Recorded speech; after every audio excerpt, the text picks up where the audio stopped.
Well, do you have some free time? Be a volunteer. There are so many organizations that need some help. And joining me today, she's the program manager, right? Yeah, program manager with the Alzheimer Association of Northwest Ohio.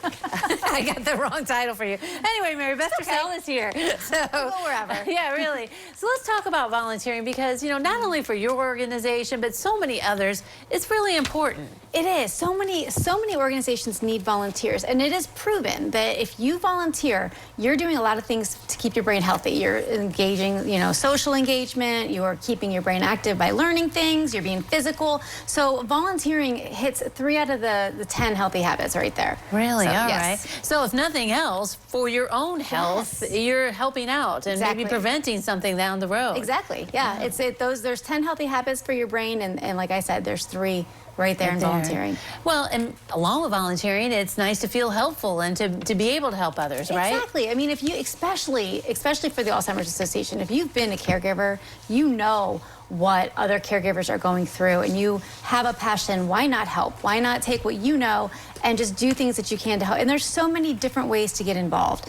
with not just our organization, but all kinds of organizations. Right, yeah. So, you're making an impact on caregivers' lives. I mean, that's one example you just mentioned. I mean, how does that happen? Through support groups and things? I mean, what are some opportunities just within your organization? Yeah, so just within my organization, specifically like in our areas, we need volunteer educators, you know, people who are willing to, you know, be trained in our programs and then go out in the community and then actually like do those programs, or even just people who can help connect me with people in the community. We need advocates, people who are willing to go talk to their politicians, to their lawmakers, you know, and advocate for caregivers. And we also need, you know, people who want to help with the walk. Our walk is amazing. Oh, how funny! I looked right at the right time. I looked up.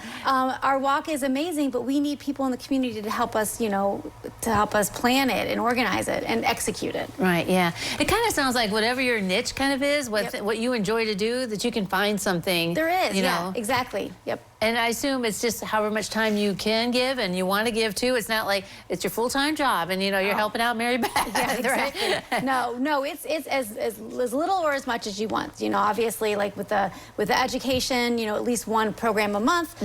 But we'll take, you know, anything that people are willing to provide.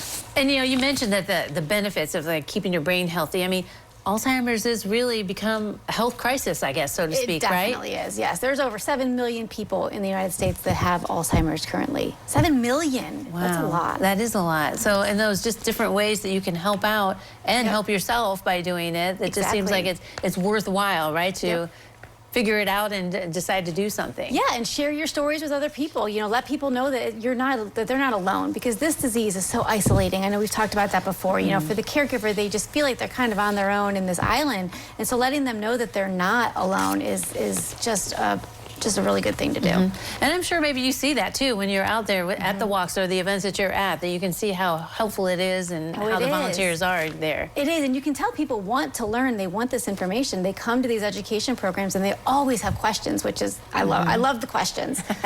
So yeah, they want the information. We just need the help to deliver that information. Right, yeah, there is so much to learn about Alzheimer's, isn't there? There is. Research all the time, and just hopefully we get to that end where we get that cure, so. Hopefully someday. Yeah, working on that. All right, so if you want to be a volunteer, I mean, go to your website, call you know, a number. What's the easiest way to get involved? Yep, alz.org/volunteers, probably the quickest way to get about it, or they can call our 1-800 number somewhere. I mean, sure, somewhere there on the screen at one point.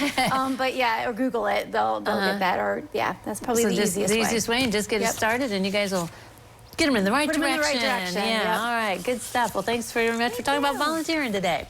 All right, don't go away. We'll take a look at the weather forecast next.